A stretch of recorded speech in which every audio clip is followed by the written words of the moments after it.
আসসালামু আলাইকুম।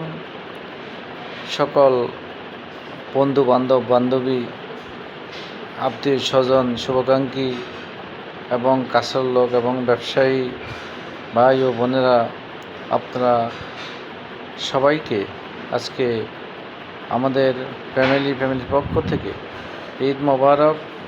এবং সবাই কেমন আছেন? আজকের এই কোরবানি শেষ করে, সব কিছু শেষ করে, ঝামেলা শেষ করে আপনারা সবাই আশা রাখি সুস্থ আছেন এবং সবল আছেন।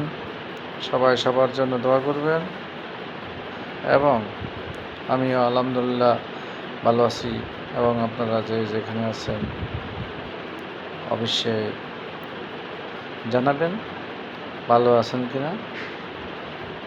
আলহামদুলিল্লাহ আমরা ভালো আছি। আসসালামু আলাইকুম।